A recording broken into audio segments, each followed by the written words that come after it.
Amin. Setelah baladil amin ini terbentuk, maka kemudian akan melindungi laqad khalaqnal insana fi ahsani taqwim. Manusia yang baik terlindungi. Terus kesempurnaan manusia yang baik adalah amanu wa amilus sholihat, terlindungi. Tanpa baladil amin, manusia nggak akan terlindungi, agama tidak terlindungi. Tanpa keamanan negara, agama rusak, manusia rusak. Makanya baladil amin perangkatnya camat, bupati, lurah, gubernur, presiden, TNI, Polri. Itu jihad, gubernur itu di situ. Jihadnya TNI, Polri itu ada di dalam baladil amin. Makanya kalau santri sholat duha, kok bisa ikut-ikutan? Polisi jaga tempatan pagi-pagi, kemacetan itu. Karena kalau sampai tabrakan duha tidak ada, orang sholat juga nggak ada, orangnya mati. Ini konsep gede, makanya baladil amin ini didahulukan hari ini untuk menjamin manusia yang baik, menjamin aman wa amilus sholihat. Makanya kita ini hari ini selalu berbicara, kita punya bangsa, kita punya negara. Hari ini yang menjamin itu. Nah, jaganya seperti apa? Ya kebersamaan kita jaga. Makanya santri kalau berdoa masih bersama. Kiainya yang doa, santrinya yang amin. Amin. Kalau kecapean, amin. Kiainya alhamdulillahirabbil alamin. Begitu doa semuanya ikut, diajak ke alun-alun Jambi beristighfar, Jambi beristighosah. Sudah sampai sana, seluruh rakyat berangkat, yang doa-doa, yang jual tahu, yang jual bakso, yang jual mie celor, yang jual pempek, ya pempek. Itu loh, langsung datang. Kan pengantin juga datang. Rukun. Gitu. Tapi yang sebagian ini atas nama agama, manusia dipaksa untuk kehilangan ruang publik sendiri doang. Gitu. Makanya orang-orang yang kayak begitu kemudian kalau jadi ekstremis, geraknya luar biasa, meledakan diri. Itu gak pernah doa bersama orangnya, gak pernah ziarah, gak pernah. Nah, santri merasa mendapatkan agama dari para gurunya, nengok gurunya dengan ziarah kubur. Kalau sudah ziarah wali songo, bis pariwisata laku. Sampai makam wali orang jual nasi laku, jual tasbih laku, tukang ojek laku, sampai copet bisa hidup di makam para wali. Nah, ini terus nengok kuburan, akhirnya mencintai tanah-tanah di mana gurunya disemayamkan. Orang Sarolangun, orang Jambi ziarah ke Palembang, cinta dengan tanah Palembang karena ada gurunya di situ. Ziarah ke Jawa, ada gurunya itu. Semakin banyak yang diziarahi, akan lahir rasa cinta terhadap tanah-tanah itu. Kalau tanah-tanah yang diziarahi menghasilkan rasa cinta, maka itulah cikal bakal cinta pada tanah air. Makanya teroris itu nggak ada satupun yang suka ziarah kubur. Jadi dipikir kayak gini itu santri nggak bergerak. Makanya kadang kalau kita nggak sadar, ini apa? Orang-orang ditarik, jauhkan dari ruang publiknya. Ada orang mati, nggak usah datang. Nah itu kalau terus semua begitu.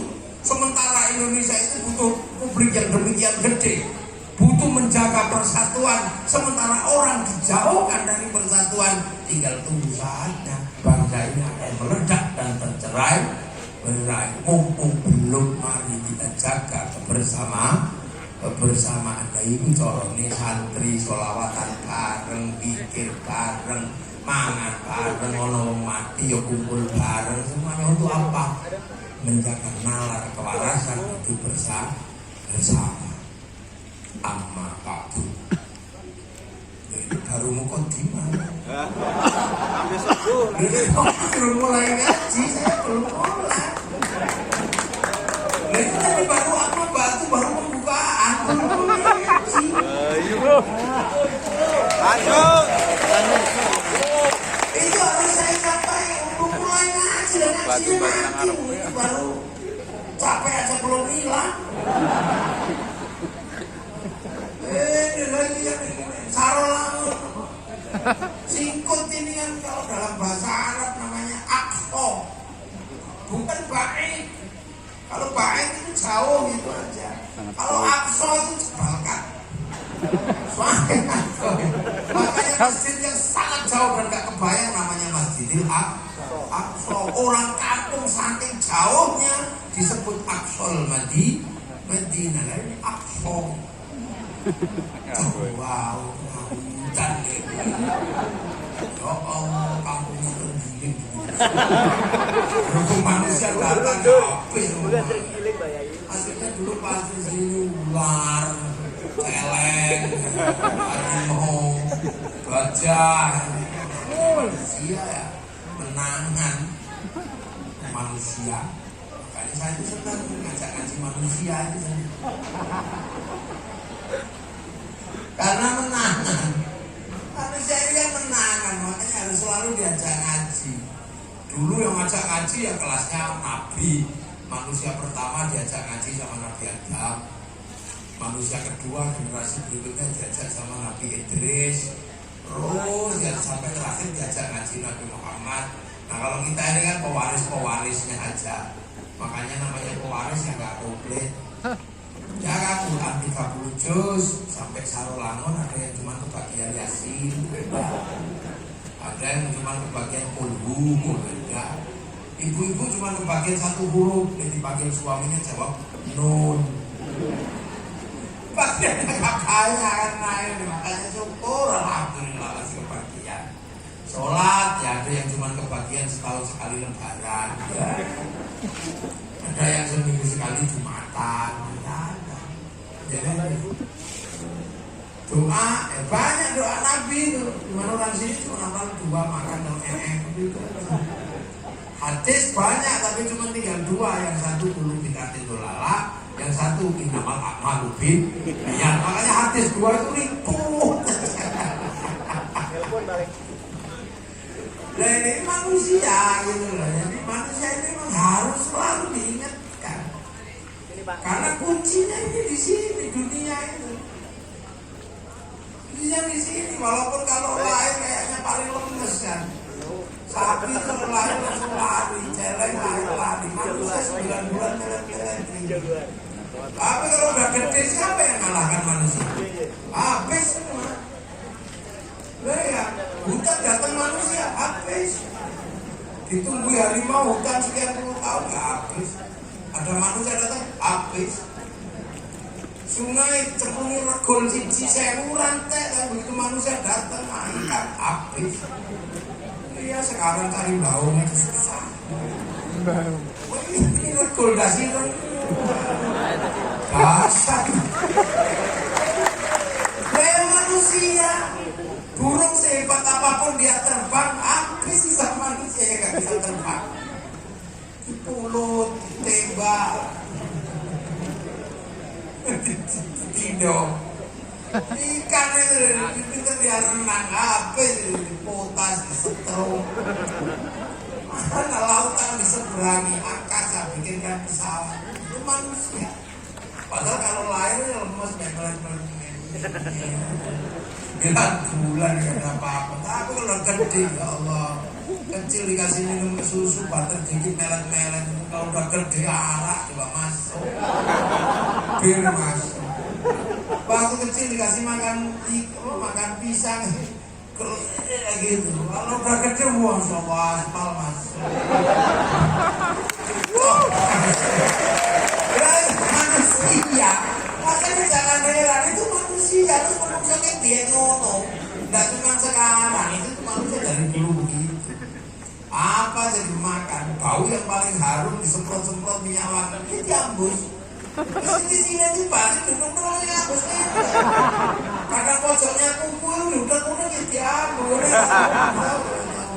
Nah itu manusia. Makanya harus sering diingetin tentang agamanya, tentang bangsanya.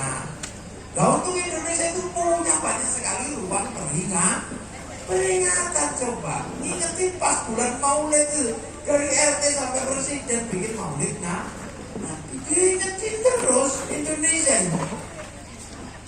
Diingetin. Belum selesai pulutan Isra Mi'raj. Peringatan lagi, diingetin lagi. Nuzulul Quran, halal bihalal, pengajar terus. Makanya orang Indonesia itu selalu ingat agamanya, ingat apa itu selalu diingetin. Negara lain nggak punya. Makanya kalau sekarang Islam kuat di sini jangan heran karena sistem penjagaan baik secara formal maupun informal berjalan di Indonesia. Secara formal dilakukan oleh negara, informal dilakukan oleh umat sepanjang tahun nggak pernah berhenti. Walaupun harus biaya mengeluarkan uang. Makanya santri itu nggak terlalu kaya. Lah ya duitnya habis nih peringatan. Punya ayam gede dikit potong. Punya itu gede dikit makanya nggak suka punya mesinnya bagus biasanya. Punya rumah sakit, punya perguruan tinggi. Oh duitnya nggak pernah dikeluarkan. Duitnya nggak pernah keluar. Pelas itu. Makanya santri itu selalu diolok-olok biar ikut mereka. Kalau ikut mereka santri nggak keluar duitnya keluar di sana tambah besar namanya loh. Makanya nggak usah didengar mereka. Kita merawat bangsa dan negara. Coba kalau nggak ada lagi kayak begini, habis bangsa ini. Ruang publik hilang semuanya. Kalau Pak Harif paling paham udah kayak begini, paling paham. Beliau paham bagaimana ruang publik harus selalu dijaga. Dan penjagaan yang paling kuat itu adalah penjagaan agama di ruang publik. Karena agama nggak bisa dipisah dari ruang publik. Kiai ngajar ngaji, bisa saya ngajar ngaji. Ketika saya ajari sholat itu ruang publiknya besar. Karena ketika sholat harus tutup aurat. Tutup aurat itu kain urusannya pabrik kan. Kain, kiai masih mikir pabrik kain nggak bisa mikir itu dibikin Cino. Makanya kiai nggak terlalu ikut. Hancur kan Cina ini mati. Udah.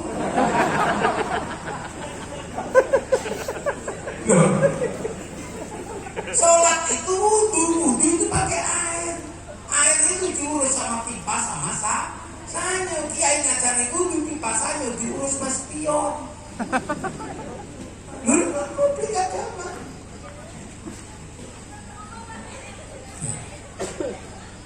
Anaknya sopo?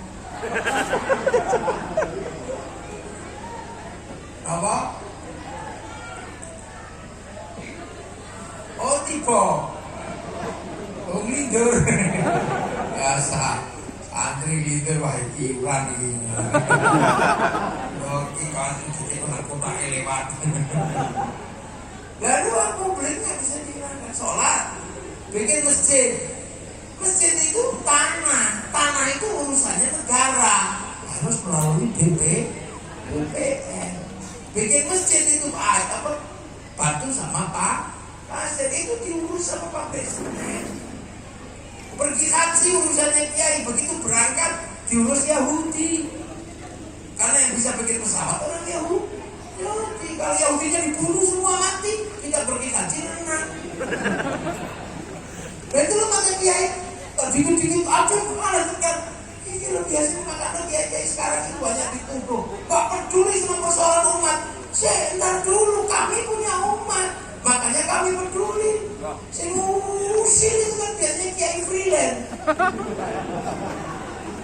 Iya kan gak ada umatnya dia, subscribe umatnya. Loh saya ini jelek-jelek Surya NO.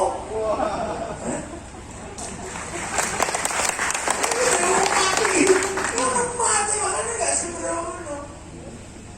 Bang haram, lu nanti dulu. Santriku kabeh pakai uang. Haram, uang haram karena uang itu produksi bank, bukan produksi KUB. Loh, pergi haji pakai bank. Karena pilot gak mau dikasih uang, ongkos naik ya. Baca Quran urusannya bank. Karena seluruh percetakan Quran utang bank sebelum dibeli oleh negara. Wah, hati nih urusan kiai di umat gak berani sembrono. Selamat Natal haram. Nanti dulu kita ini liburnya masih hari Minggu. Ya Allah. Lalu sarang nih, tahu dah bangun terus ngarang selamat Natal haram. Enggak, karena ngerti. Ini Natal kok haram, selamat Natal kok haram, Natal itu terserah. Itu bukan tapi selamat Natal itu. Kok haram, hati-hati pergi ke mall cari diskon Natal. Rokok haram, nanti dulu rokok itu gak ada hukumnya. Dukor itu gak ada hukumnya. Tapi kalau sampai kita mengharamkan rokok, hati-hati ada 175 triliun cukai rokok masuk APBN. Kalau rokoknya haram, cukainya haram masuk APBN, APBN-nya kak haram untuk bangun jalan-jalannya kak haram. Makanya orang yang mengharamkan rokok dosa lewat jalan pemerintah. Loh kenapa? Saya bukan merokok, karena kalau pengen tahu, saya laki-laki yang tidak merokok, ya aku. Pertanyaannya kenapa haram? Enggak, lah kenapa? Bojoku cerewet. Loh iya, takut sama istri saya. Balaknya luar biasa. Ngerti dewek, Lembang, waduh. Kita berani, di sana lebih berani. Kutu jakau kan? Kutu jakau. Ya Allah, kiai ini singo, bujuni singo. Wah, ya Allah. Kiai itu terus ya bujuni terus. Kiai itu singo ya bujuni. Lalu ya kenapa nggak ngerokok? Bujuku cerewet. Udah gitu aja. Tapi kalau ini belum fakir itu begitu panjang. Makanya kiai ini nggak ikut ikut. Kalau sekarang yang ngetrennya itu yang dikit-dikit muslim, dikit-dikit kafir, itu pertanyaan yang nggak punya umat. Nggak ada yang dipertanggungjawabkan oleh umat sebagai konsekuensi hukum yang diharamkan. Karena apa konsekuensi ini? Lu ngaji meja kita telepon YouTube nyanyi gitu. Umatnya mana? Ya like atau subscribe gitu. Dan kiai beneran lu hati-hati.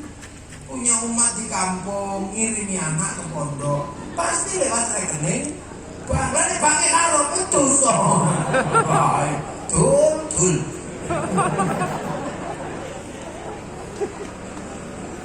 Lihat. Begini makanya akhir-akhir ini orang tua iseng banget. Rasulullah dalam hal agama itu sederhana kok. Mayuridillahu bi khairan yufaqihu fiddin. Siapa yang dikehendaki menjadi baik oleh Allah dikasih ngerti dalam urusan agama. Khairan di situ nakiro. Kalau khairan itu nakiro maknanya khairan kamilan, kebaikan yang sempurna. Yang sempurna, lah baik sempurna bukan milik manusia, itu milik Allah. Kalau manusia baik pasti nggak sempurna. Contohnya gampang, kalau pengajian ini baik apa enggak? Ini baik, yang paling baik siapa? Ya kiainya. Ya pasti lah kalau pengajian baik pasti kiainya yang paling baik, minumannya paling banyak, makanannya orang baik. Nggak mulai kalau kiainya belum datang. Orang baik, tapi kiai itu nggak bisa ngaku paling baik.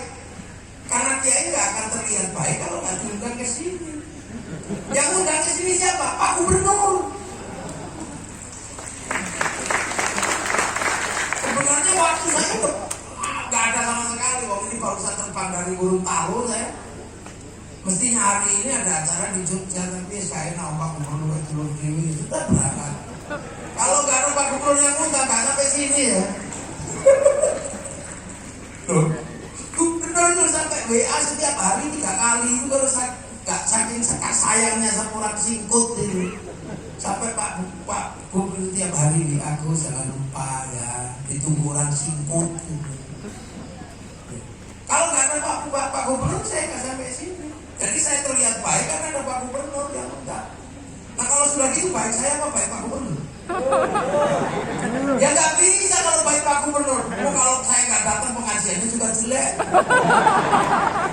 Baik baru 2 jam udah ributnya kayak gitu. Itu udah ribut itu.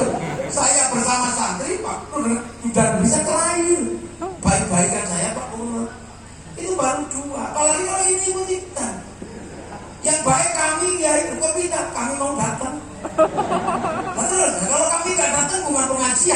jawab cek sound. Kebaikan itu gak pernah bisa berdiri sendiri. Jangan dikira kalau orang baik itu sendirian, gak bisa.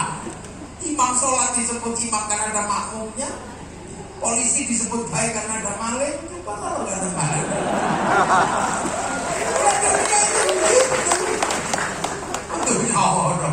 Terus yang paling baik itu gak ada.